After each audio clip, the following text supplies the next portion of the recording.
ፓስቴ 5 ሳንቲም አንድ ሻይ 5 ሳንቲም የሚሸጥበት የተዳማችሁበት የተቋሰላችሁበት የኖራችሁ የተሰደዳችሁበት ጥያቄዎች የትገቡ እኛ ለውጥ ፈላጊዎች መሬትም ይዞታ መሻሻል ፈላጊዎች ሆነን በሌላ በኩል ግን ውስጣዊውን ኃይል አሰላለፍ የውስጣዊውን ኃይል ሚዛን በጣም ቀይሮታል የእምነት ነፃነትንም ለቀቅ ማድረጉ ጥሩ ይመስለኛል ደርግ ሪጂናልም ምንም አለ ለፖለቲካ ጥያቄ ፖለቲካ መልስ ለመስጠት ያልተዘጋጀ መሆኑ ነው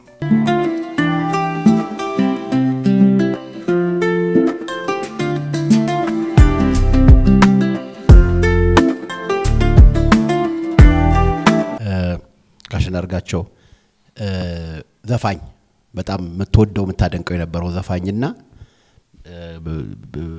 ፒተር ያልያ ከቨር ያላረገው ደግሞ ብጨምር እዚህ የመሐሙድ ስቃል አይደለም ከሱ በላይ ከፍ ብሎ እቴጌ በረንዳ የሚባል ነበር ዙሪያውን በረንዳ ነበረው ከፊት ለፊቱ ላይ የኪንግ ጆርጅ ባር ነበር ረስታል ይሄ የመሐሙድ ነው እዚህ ጋር መንገድ አለ አይደለም በላይ በኩል ከበቃ ከመንገዱ ወደ እዛ ቴክሳስ ሻይ ቤት ነበር እና እንደ ቴክሳስ በር ነው ያለው በርቀት ተደርጎ ነው የሚገባው ዘፋኝና ሻይ ቤትን ያገናኝልሃል ብዬ ነው እዛ ማስታወሰው አለማየሁ እሸቴን ነው ታኮ ጫማ ያደርጋል እና ይመጣል እንደው ያንን እንትን እንደ ካውቦይ ነው ብርቅድ አድርጎት ይገባል ሻይ ነው 10 ሳንቲም ነው ምናምን እና አስታውሳለሁ ከፊት ለፊቱ ከዚህ ከዳርማር ጫማ ፊት ለፊት መንገዱን አቋርጠ ኪንግ ጆርጅ ቡና ቤት ነበር እዛ ኪንግ ጆርጅ ቡና ቤት ውስጥ ዘረኞች ነበሩ ጥቁር አያስገቡም ነበር አንድ ቀን ክቡር ዘበኛ ገላገለን ደርምሶት ገብቶ ገላገለና እንግዲህ ፖለቲካው ምንም ውስጥ አለ አይደለም ከፈረንጆቹ ከነናት ኪንግ ኮል ሬይ ቻርልስ ያ ደግሞ በጣም የሚነቀሳቀሰው ሰውዬ ዋናው ሰው እነሱ ነበሩ ከኢትዮጵያ ያው መቼም ጥላሁን ገሰሰ ሜሪ አራምዴ ያው ያዘፈንከው እነሱ ነበሩ እና እነሱን ሁሉ እንወዳለን ግን ጥላሁን ያሸንፍ ነበር የኔን አንዳርጋቸው የጂኦግራፊ ትዝታ እኩል አይደለም ሜታ ቢራ እንጃ ባንተ ጊዜ ይሆናል እንጂ እኛ ሜታ ከጎርጊስና ከሜሎቲ ሌላ ቢራ እናውቅም ነበር ያን ጊዜ እሱ ባንተ ዘመን የመጣ መሆን አለበት ሲናልኮን እንዴት እንዳወቅ ገርሞኛል because አንተ ከዛ በኋላ ነው የመጣው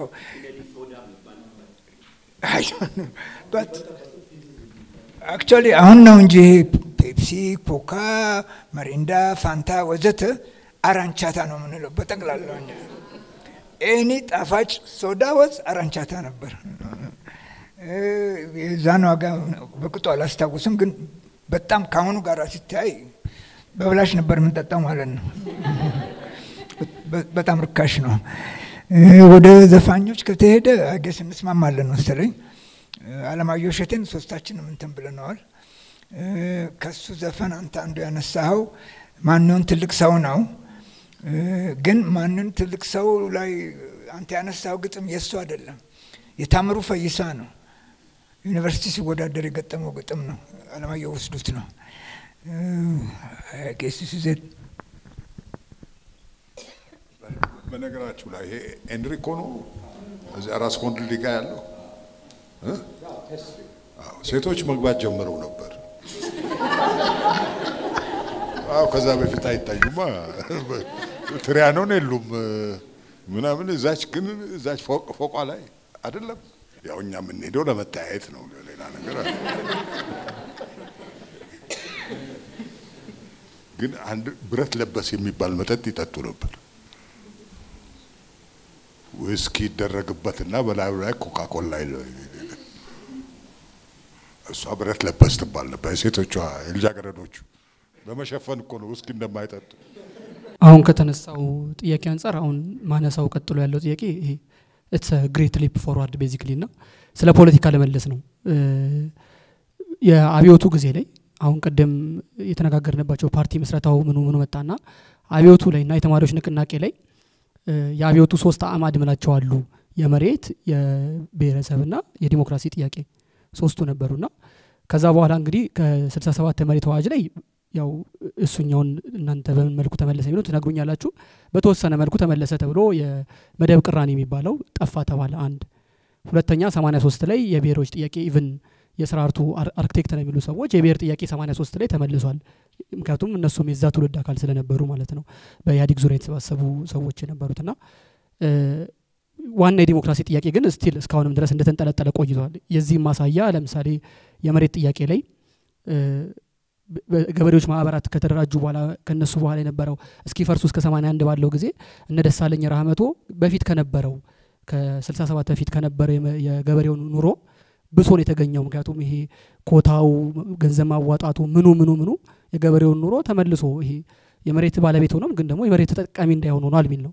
ከዛም በኋላ በነበረው ስርዓትም እስካሁን ድረስ የቀጠለ ገበሬው ወይ በፖለቲካል አፊሊዬሽን እንደሆነ በሌላም ማዳበሪያ የሚከለከልበት ሊሆን ይችላል የሚፈናቀልበት እንደዚህ አይነት ነገሮች ይዞ ይመጣሉ እስካሁን እስካለንበት ጊዜ ማለት ነው። የብሔሮች ጥያቄ የሚባለው የብሔረሰብ ጥያቄ የሚባለውን ደግሞ ከ67 ላይ ከተነሳ አትሊስት በዛ ሰዓት ላይ ፖለቲካው ዋና ቅራኔ መደብ ነው ተብሎ በፖለቲካው ከተመለሰ በኋላ እስከ 83 የነበረው ጊዜ አለ። ከ83 በኋላ ደግሞ የብሔር ጥያቄ ሙሉ ለሙሉ ተፈታ ይባል ጊዜ አለና እናንተ በዛ ጊዜ ልክ እንደ ፓርቲ ውስጥ እንደኖረም የተማሪዎች የዛ ትውልድ አካል እንደነበረ ሰው አንደኛው በምን መልኩ ነው እንትን ያለው ምንድነው ትራንሰንድ ያደርገው በምን መልኩ ተሻግሯል እነዚህ ሶስቱ ጥያቄዎች እናንተ ያ ሁሉ የተዳማችሁበት የተቋሰላችሁበት የኖራችሁ የተሰደዳችሁበት ጥያቄዎች የት ገቡ ዛሬ እናንተ ለምሳሌ ዛሬ እነዚህ ጥያቄዎች የት ገቡ ይባል ምን ትላላችሁ? ሁለተኛ ደግሞ እዛው ላይ ተያይዞ በዚህ ውስጥ ደግሞ ፖለቲካል ቫዮለንስ ያለው ሚና ምንድነው? ፖለቲካ ውስጥ የነበረው መጠፋፋቱ መገዳደሉ ጦርነቱ ጥያቄዎቹን በምን መልኩ እንዳይመለሱም ከሆነ ወይ ደግሞ ጥያቄዎቹ እነዚህ ብቻ እንደሆኑ እንዲመስሉ አድርጎም ከሆነ ፖለቲካል ቫዮለንስ ምንድን ነበር ቦታው? ስለዚህ እሱን አያይዛችሁ መልሱልኝ። ወዳጅ አንተ የምትጠይቀው ጥያቄ አንድ መጽሐፍ የሚያወጣው ነው። ምናልባት ደረጃ በደረጃ ብንሄድ ይሻላል ጥያቄው ላይ። እኔ በበለጠ ልናገር የምችለው ስለ መሬት ይዞታው ነው። እንዲሁ በጠቅላላው አንተ ባነሳቸው ነጥብ ተማሪዎች ንቅናቄ ሲጀመር እንዲህ ቁልጭ ባለት መንገድ ፕራዮሪቲ ሰጥቶ አይደለም የተጀመረው። ኢንጀስቲስ ሰፍኖ ነበር። ፍትህ ለማምጣት ነው። ጠቅላላ እንትኑን ካየው የፍትህ ትግል ነው። እዛ ውስጥ እነኚህ ጥያቄዎች በየጊዜው ተነስተዋል። የተወሰነ ደረጃም ድረስ ውይይት ተደርጎባቸዋል። ግን አንድ ነገር ማስተዋል ያለብን ስለ ተማሪ ንቅናቄ ስናወራ በእኔ ግምት ንቅናቄው ገና አብዮት ለማምጣት የሚደረግ ትግል ነበር እንጂ አብዮት መጥቷል ብሎ ገብቶ ያንን ሊያስተካክል ወይም እዛ ውስጥ ሊሳተፍ የተንደረደረ ትግል አልነበረም። እንዳውም ትግሉን አብዮቱ ቀደመው ማለት ይቻላል። አብዮቱ ሲከሰት እዚያ ቤት ውስጥ እንዴት እንሳተፍ በሚል ነው እንጂ ብዙ ጊዜ አሁን የሚመስለው ሲወራም አሁን የስልሳዎቹ ምናምን ሲባል ኦልሞስት ያ ትውልድ አብዮቱን እንደወለደው አይነት አድርጎ ነው የሚወራው። it wasn't the case። ይህ አልነበረም። እኔ እስከሚገባኝ ድረስ ራሱ በራሱ ቅራኔ ያ መንግስት ከተጠበቀው ጊዜ ቀድሞ ፈረሰ። ያን ጊዜ የነበረው የተማሪ ንቅናቄ ኦኬ ይህንን ለውጥ እንጠብቅ ነበር፣ እዚህ ለውጥ ውስጥ እንዴት እንሳተፍ እያለ የራሱን ስትራቴጂ ቀየሰ ማለት ይቻላል። ሜሶን ሁናቴውን ከተነተነና ካጠና በኋላ ክሪቲካል ሰፖርት ብሎ አንድ የራሱን መንገድ ቀየሰ። ኢህአፓ በምንም አይነት ጊዜያዊ ሲቪል መንግስት ካልተቋቋመ ከዚህ ፋሽስት ወታደር መንግስት ጋር አልሰራም ብሎ ሌላ ከዛ የራቀ አቋም ይዞ እነኚህ ሁለት ድርጅቶች በዚህ በተለያየ መልክ ከጊዜ በኋላ ብዙ የተለያዩ ድርጅቶች ተፈጥረዋል። ሰደድ እና ምን ነው ግን ቀደምት የምትላቸው ሁለት ታጋይ ፓርቲዎችን ማስታወሳቸው እነኚህ ናቸው። እኔ ወደ ጥያቄው ልመለስና ውይይት ተደርጓል እንጂ ለመሬት ኦኬ መሬት ላራሹ ማንንም ሲታገል የነበረው ሁሉ በጋራ የደገፈው ያመነበት ጥያቄ ነው። ጎልቶም የነበረው ትልቁ ቅራኔ የገበሬውና የባለርስትና የጭሰኞች መጨቆን ነበር። እኛ ብዙ ጊዜ ምናልባት አሁን ገና አልደረሳችሁ ይሆናል እንጂ አለማንተ ገብረስላሴ የጻፈው መጽሐፍ አለ። እዛ ላይ በመጠኑ ይገልጸዋል። እኛ ለውጥ ፈላጊዎች የመሬትም ይዞታ መሻሻል ፈላጊዎች ሆነን በመንግስት ውስጥ ተቀጥረን የምንሰራ እንጂ ድርጅትን ወክለን የድርጅትን ዓላማ ወክለን እዛ ውስጥ የገባን ሰዎች አልነበርንም።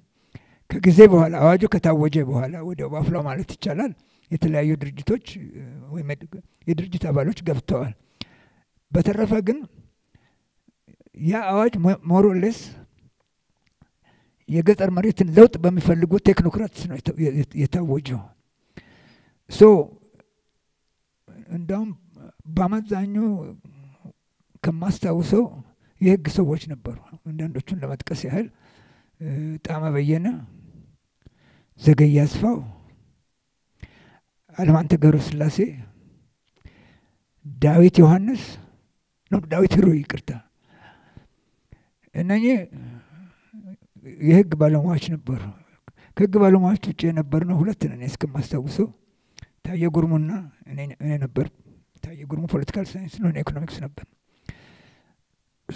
ይሄ አዋጅ ሲረቀቅ በተለያየ መንገድ ክርክር ይደረግበት ነበር በአርቃቂዎቹ መካከል።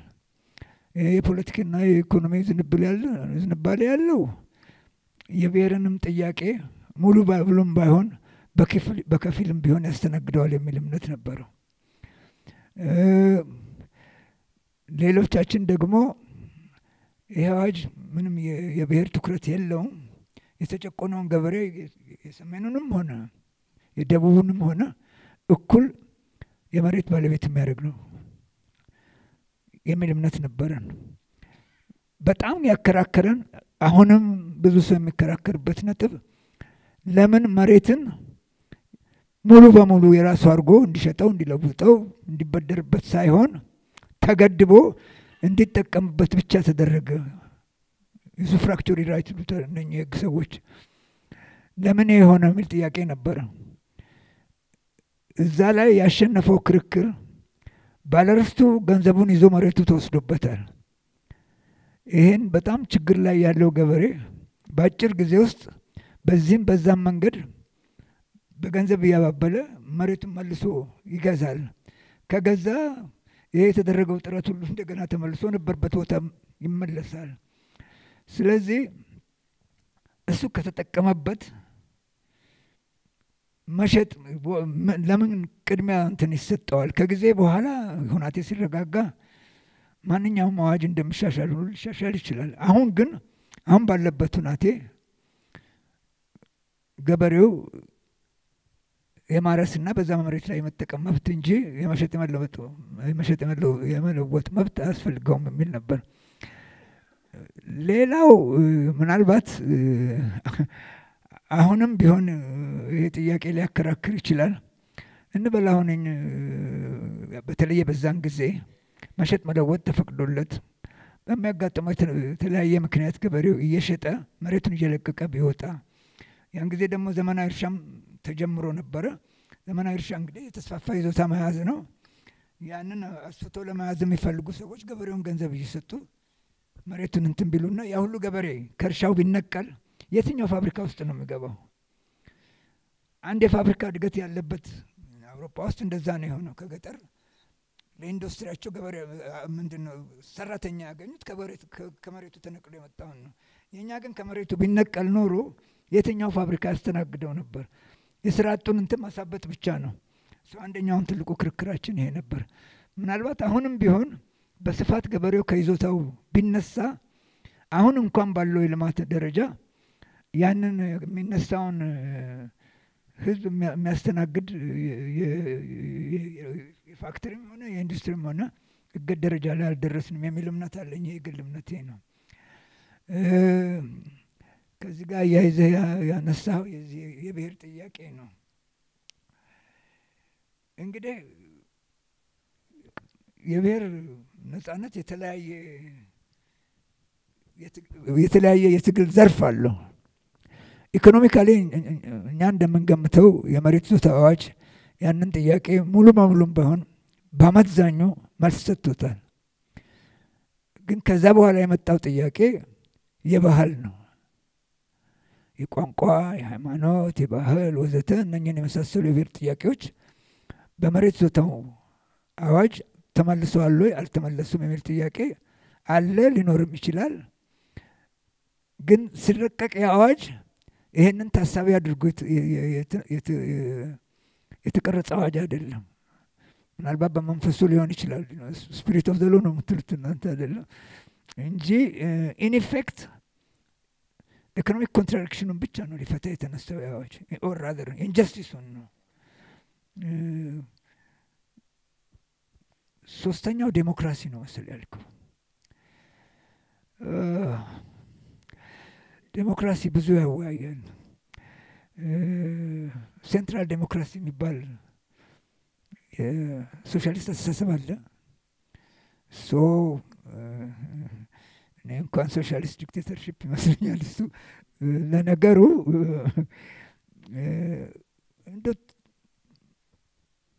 እንደ ስሎገን፣ እንደ ዲክተም፣ እንደ መርህ ዴሞክራሲ እንላለን እንጂ ምን አይነት ዴሞክራሲ፣ የትኛውን አይነት ዴሞክራሲ የሚለውን ብዙም ግንዛቤ አልነበረንም። በጥልቀትም የተወያየንበት አይመስለኝም። እንግዲህ የብዙ ሰው አስተሳሰብ ይለያያል። ደርግ ያለምንም ደም ኢትዮጵያ ትቅደም ይል ነበረ። ያለ ደም አብዮት ሊሳካ አይችልም የሚል ወገን ነበር። በተለየ አሁን የመጨረሻውን ያለምንም ደም ነው ያለ ደም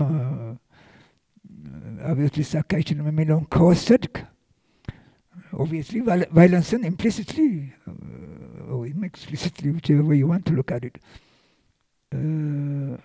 አምኖበታል። አብዮት ሲባል እኔ በእኔ ግምት ብዙ ጊዜም ስናወራ ነበር፣ ኮንቴክስት ያለው መሆን አለበት።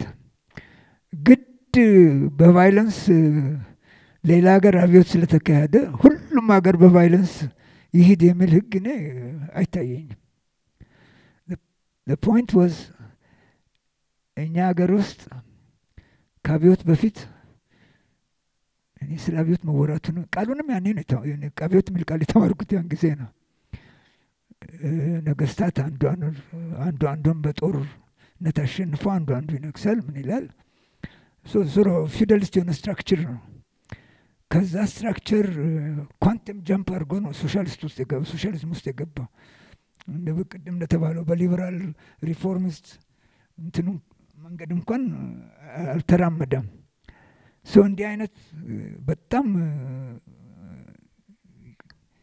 ኤክስትሪም የሆነ ለውጥ ሲመጣ ቫይለንስ ታስቦበት ወይም ቫይለንስ መኖር አለበት ተብሎ ሳይሆን አዘ ኮንሲኮንስ በዛ ታላቅ የስርዓት መዝለል መለወጥ ቫይለንስ ሊመጣ ይችላል፣ መጥቷልም።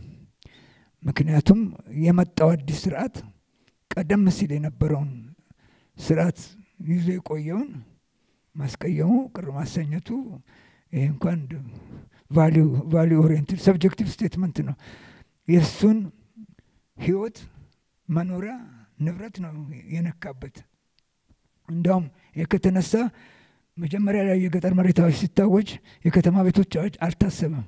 የገጠር መሬት ከታወጀ በኋላ ገጠር ውስጥ በሚደረገው ንቅናቄ መሬታቸውን ተነጥቀው ከተማ ውስጥ ተሰግስገው የገቡ ገንዘብ ያላቸው እነሱ ናቸው ይህንን ረብሽ አመጽ ስፖንሰር የሚያደርጉት ተብሎ በዚህ ይሄ ሲታሰብ ነው እንግዲህ ይሄማ ከሆነ የእነሱን እዚህ ያለውንም የገቢ ምንጫቸውን እናደርቃለን በሚል ነው የትርፍ ቤቶች አዋጅ የታወጀው። so there is this connection.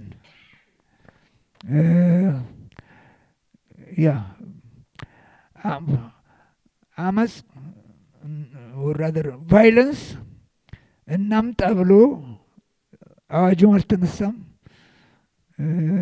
የነበሩትን ፓርቲዎች አይ ዶንት ቲንክ እስከማውቀው ድረስ አመፅና አድቮኬት የማድረግ እንትን አልነበራቸውም። አዛን ኢኔቪታብል ኮንሲኮንስ ሆኖ ነው አማራጭ የሌለው ሁናቴ ተፈጥሮ በዛ መልኩ ነው የመጣው። ሌሎች ኤሌመንቶችም አሉ።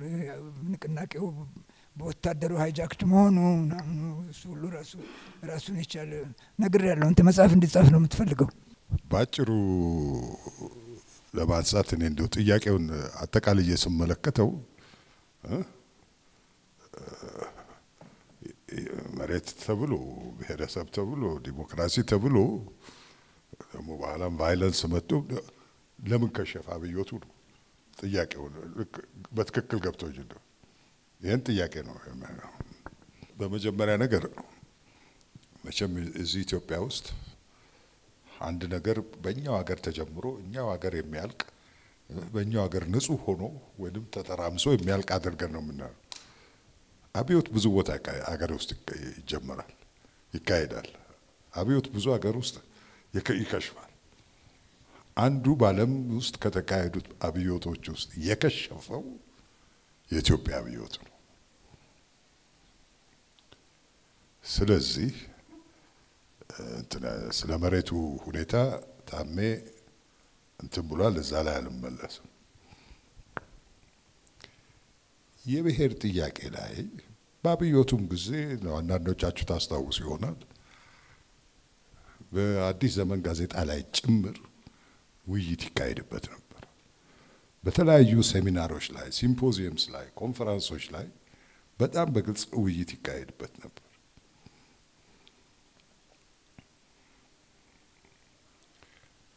በሁለት ተከፈለ። አንደኛው ክፍል መብቱን መወሰን ያለበት ራሱ ብሔሩ ነው የሚል የኛ አቋም የነበረው ነው።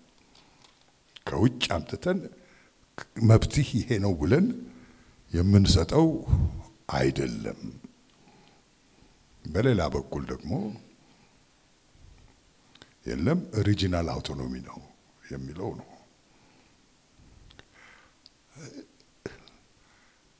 ዞሮ ዞሮ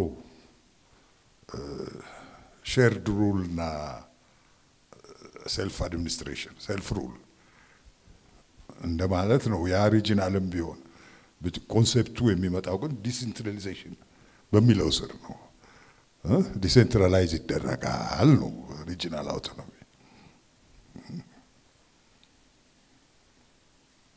እዛም ሳይደርስ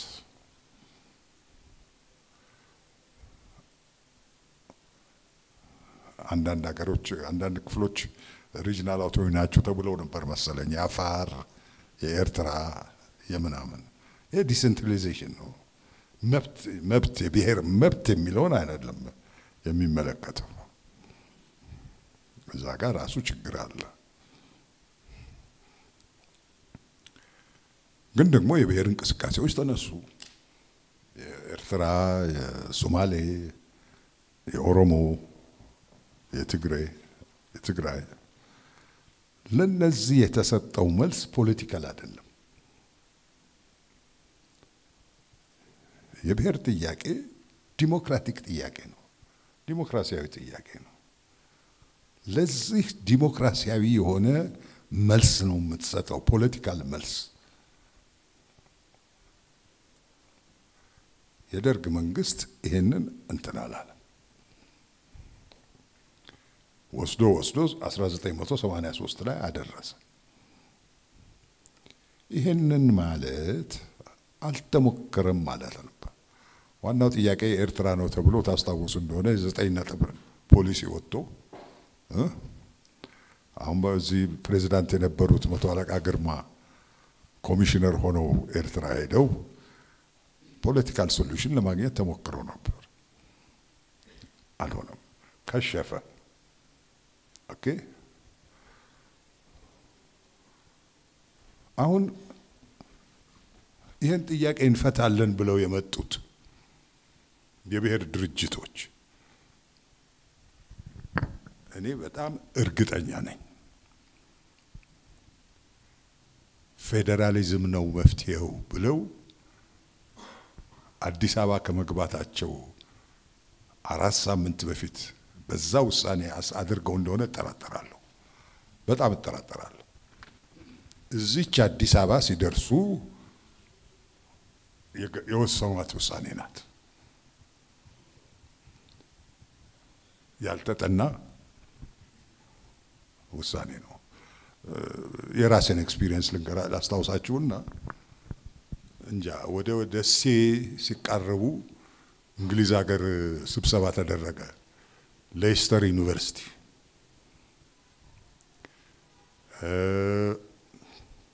የኤርትራ ሰው ነበር፣ መኢሶን ነበር፣ ኢህአፓ ነበር፣ ሌሎቹም ነበሩና ፌዴራሊዝም ነው የኢትዮጵያን ጥያቄ የሚፈታው ብለው የእንግሊዝ ውጭ ጉዳይ ሚኒስቴር ያ ፖል ሄንዘ ደግሞ ስሙን ሳትሰሙ አልቀራችሁ እሱም ምናምን ተብለው እንትን አሉ።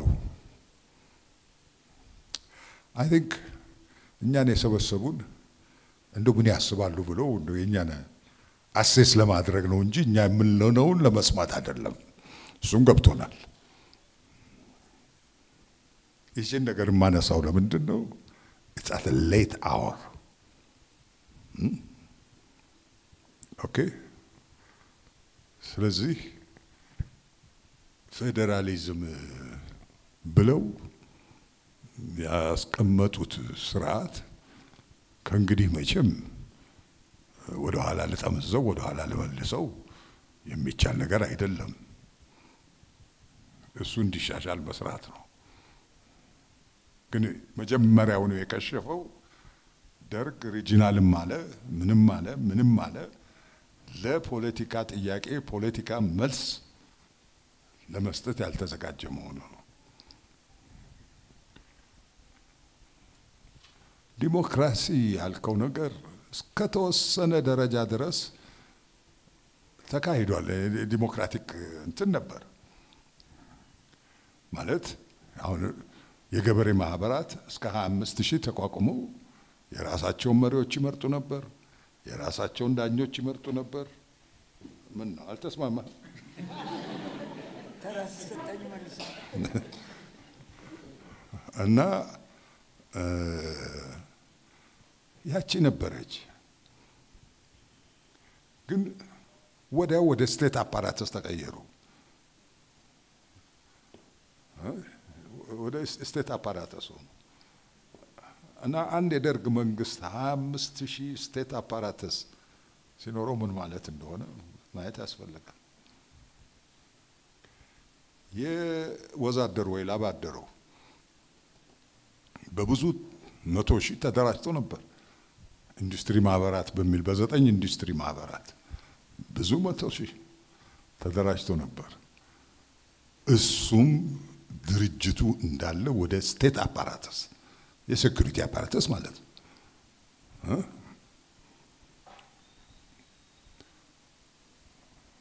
እና እሱ የገደለው ይመስለኛል።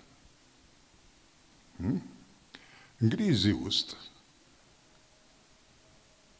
የደርግን መንግስት ከተራማጁ ሰፈር ከአገር ወዳዱ ሰፈር ነፃ ያደረገው ኮንቴክስት ሁኔታ ምንድን ነው? እዛ ላይ ነው መመለስ የሚያስፈልገውና መረዳዳት የሚያስፈልገው። እሷን ጥያቄ መመለስ ያስፈልጋል።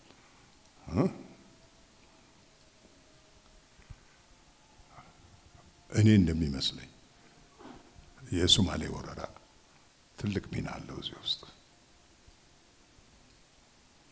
የሶማሌ ወረራ የአብዮቱን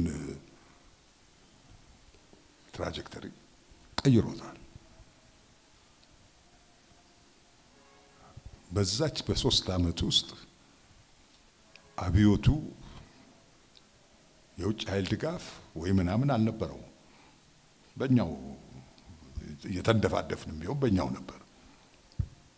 ያ ግን የሶማሌ ወረራ በአንድ በኩል ሶቪየት ህብረት ሶማሌን ጥራ ወደ ኢትዮጵያ መምጣቷ ጥሩ ነው።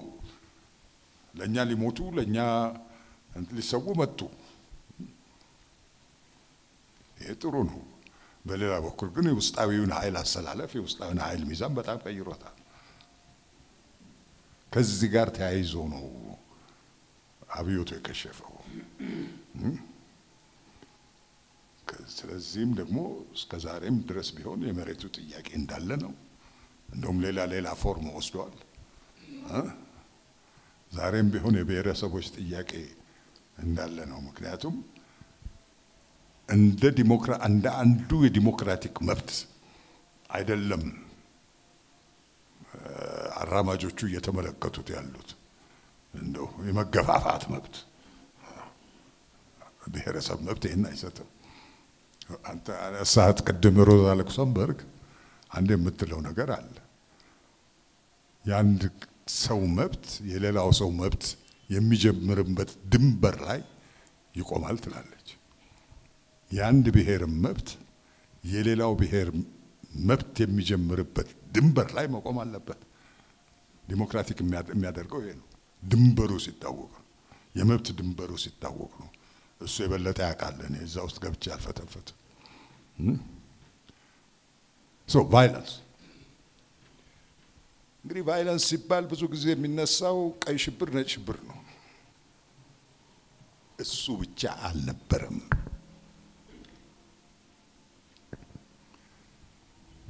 ተከትለን ስናየው በ60ዎቹ ላይ የተደረገው ግድያ ቫይለንስ ነው። የመሬቱን አዋጅ በስራ ላይ መዋል በመቃወም የተሰለፉት አርምድ እንትን ቫይለንስ ነው እና የተለያየ ቫይለንስ አይነት ነበር። ይሄንን ብንመለከተው እኔ በእውነቱ አይደለም እንደው በዚህ በነጭ ሽብርና ቀይ ሽብር በሚባለው ላይ የጠየቀው እሱን ይመስለኛል። አውጥታ አልጠየቀውም እንጂ በኢትዮጵያ ታሪክ ውስጥ የደረሰ አንፎርቹኔት ኢቨንት ይሄ በመሳሪያ ትግል የተፈጸመው ፖለቲካ ግብን ለማስፈጸም ያ በማያስፈልግበት ሰዓት ወደ መሳሪያ ትግል የተሄደው ትልቅ ስህተት ነው። ግን እዛ ላይ ብቻ ብሎ ማቆም ትምህርት አይሰጥም። እኔ ብናገረው አንድ መይሶን የነበረ ሽማግሌ የተወለጋገደ ተናገረው ብለህ ልትተው ትችላለህ።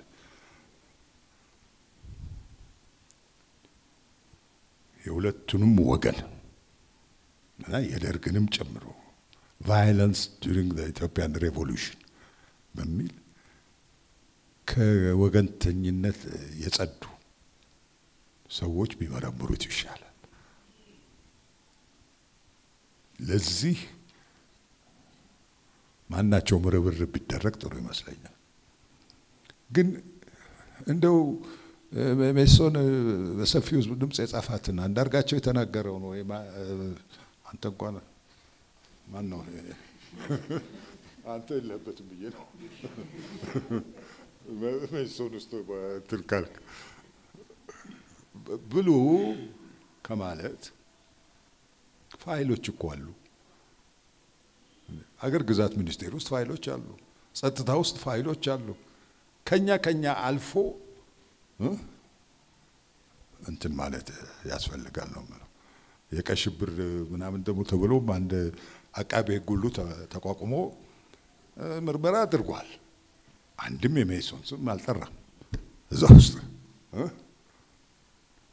እና እንደው የሚሻለው ነገር ከእኔም ከምናገር ታሜም ከሚናገር እስቲ እንደው ቆረጥ ያደረጉ እንደው የደረሰብኝ የተባልኩትን ልባል ብለው ነፃ ምርመራ የሚያደርጉ ሰዎች ቢፈጠሩ ለብዙዎቻችን መልስ ሊሆን ይችላል ያስባል። አንድ ሁለት ሶስት ነገሮችን ባጭሩ ላንሳ። ብዙውን ነገር አንጋፋዎቹ አንስተውታል።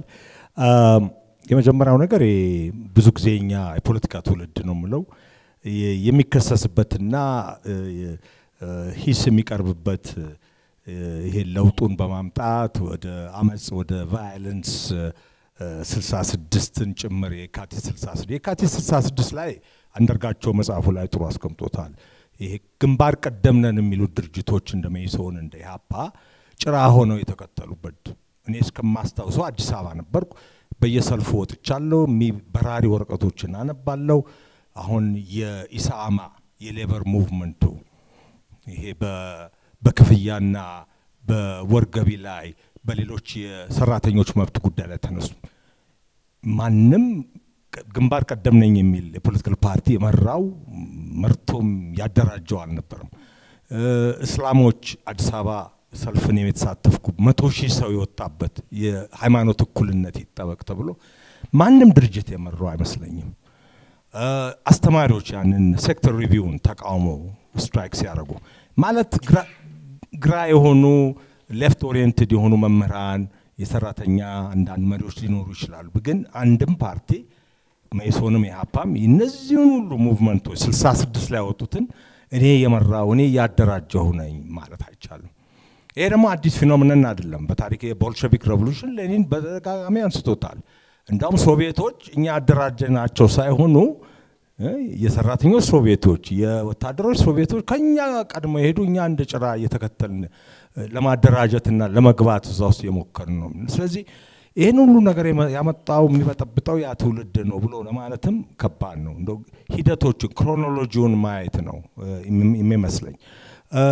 ሁለት ከዚሁ ጋር ጥሩ ነጥብ ያነሳው በጣም ከዳዊት ጋር አንዳንዴ እንደው በልብ ምንስማማው የሶሻል ክላስስ የማህበራዊ መደቦች የማህበር ጥቅም ኢንትረስት የክላስ ኢንትረስት እና ከዛ የሚመነጨው ግጭትና ያው ወደ ክላስ ስትራግል እንለዋለን ያን ጊዜ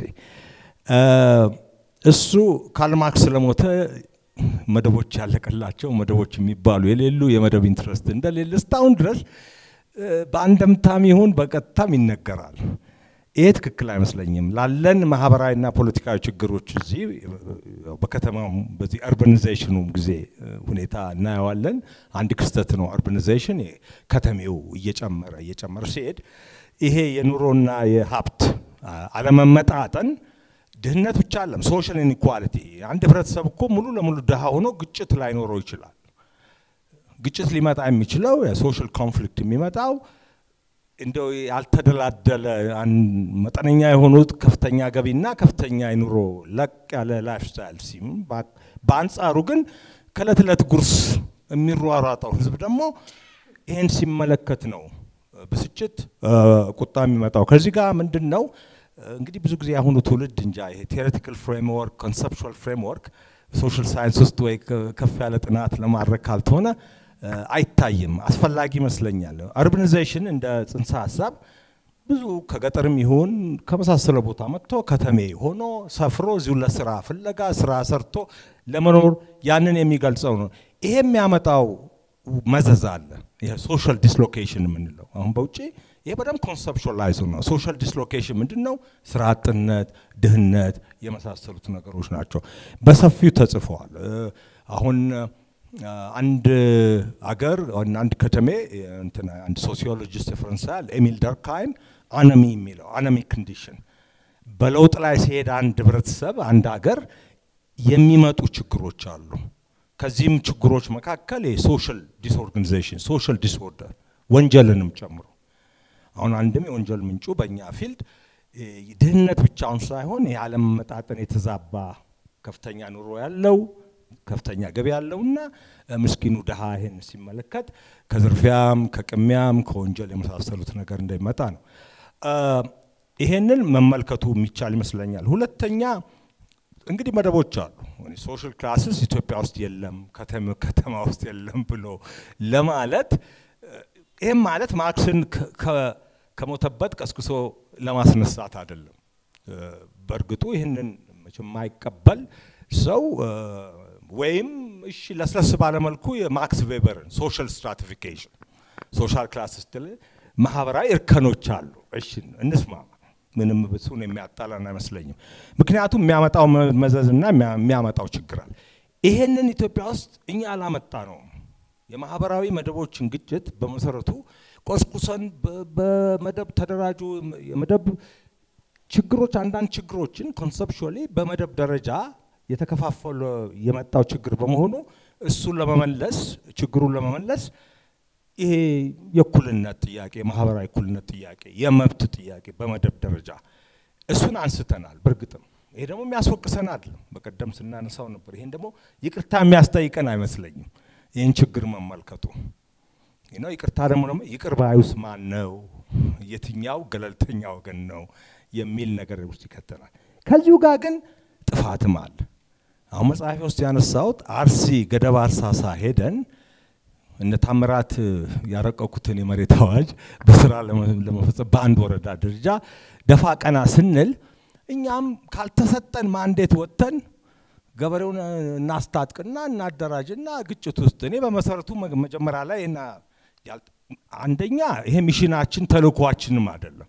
የትግል ለማካሄድ ገበሬውን አደራጅተን እዛ ባሉ የቀድሞ ባለ የመሬት ባለ ንብረቶች ጋር ያው መጨረሻውን ታውታላችሁ it was a disaster መቼም በሆነ ተረፍን እንጂ በህይወት በጣም የሚያሰጋና በጣም እንደው ለትውልድ የሚያስፈራ ነገር ነው። እዛ ላይ ምን ሆነ መሰላችሁ?